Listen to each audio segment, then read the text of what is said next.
Sir ఇప్పుడు 2020 తర్వాత చాలామంది అబ్రాడ్లో యూఎస్, యూకే, ఆస్ట్రేలియా అంటూ ఎంఎస్ చేయడానికి కానీ బీటెక్ చేయడానికి కానీ వెళ్తున్నారు. సో అక్కడ వెళ్ళి ఒక 2-3 ఇయర్స్ మంచిగానే స్టడీ జరుగుతుంది, పార్ట్ టైం చేసేసి వాళ్ళు సెటిల్ అవుతున్నారు. సో ఇప్పుడు రీసెంట్గా కొన్ని కాన్సిక్వెన్సెస్ ఏమొచ్చినాయంటే వాళ్ళు అక్కడే సెటిల్ అవుతారా, వాళ్ళకి కొంచెం స్టెబిలిటీ లేకుండా పోయింది సార్.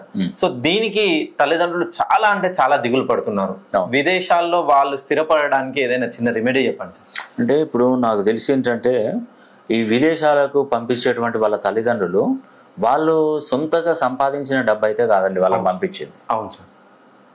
వాళ్ళు ఏం చేస్తున్నారంటే బ్యాంకు కూడా అప్రోచ్ అయిపోతున్నారు. ఓ 40 లక్షలు, 30 లక్షలు, 50 లక్షలు వాళ్ళకు ఉన్నటువంటి ఇండ్లను మార్టిగేజ్ చేయించుకొని పంపించడము. కొంతమందికి వాళ్ళకి ఏంటంటే ఒక మంచి యూనివర్సిటీ అక్కడ దొరికింది అనుకోండి, ఈ బ్యాంక్ వాళ్ళు ఏం చేస్తున్నారంటే వాళ్ళకు ఏ మార్టిగేజ్ లేకుండానే డైరెక్ట్ లోన్ ఇస్తున్నారు. ఎందుకంటే మంచి యూనివర్సిటీ దాంట్లో చదివిన తర్వాత మినిమం ఒక 5-6 లక్షలు, 10 లక్షలు, 20 లక్షలు సంపాదిస్తాడు నెలకు అనే ఉద్దేశంతో యూనివర్సిటీ ఈ బ్యాంకు వాళ్ళు ఇస్తున్నారు. వెళ్ళిపో, నేను దగ్గర 3 సంవత్సరాల దాకా నేను ఏం తీసుకుని డబ్బు అంటున్నారు. తర్వాత ఈఎంఐ స్టార్ట్ అవుతుంది.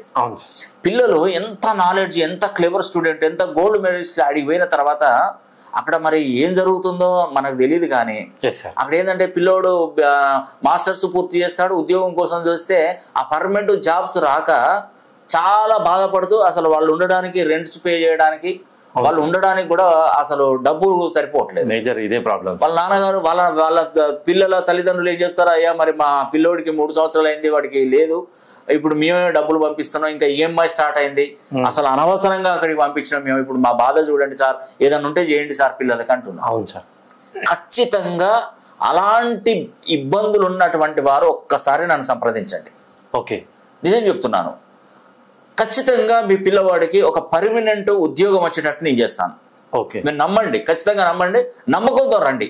లేదు మీరు నా దగ్గర రాలేని అవసరం ఉందనుకోండి, పరిస్థితి కొంచెం బిజీగా ఉన్నారు, షెడ్యూల్, ఫోన్ లైన్ లో రండి, ఫోన్ లైన్ లో మాట్లాడండి, నేను చెప్తాను. పిల్లవాడిని జాతకాన్ని మొత్తం క్షుణ్ణంగా పరిశీలన చేస్తాను, గ్రహాల యొక్క స్థితిగతులు చూస్తాను, ఏ గ్రహము, ఏ రాశి, ఏ నక్షత్రము, మీ బర్త్ నంబర్ ఏంటి, డెస్టినీ నంబర్ ఏంటి, మీకు ఎంత సంఖ్యాబలం ఉంది, ఎన్ని డిగ్రీస్ లో ఉన్నారు, ఎంత ఫ్రీక్వెన్సీ పెంచాలి, everything, each and everything top to bottom మొత్తం అనాలిసిస్ చేసి మంచి పేరు సంఖ్యాబలం ఇస్తాను. ఒక్కసారి పిల్లోడన్న రాయండి, తల్లిదండ్రులన్న రాయండి, కరెక్షన్. ఖచ్చితంగా ఆ పిల్లవాడికి ఉద్యోగ ప్రాప్తి అనేది 100% వస్తుందండి, ఎటువంటి సందేహం లేదు. ఇది అక్షరాల నిజం.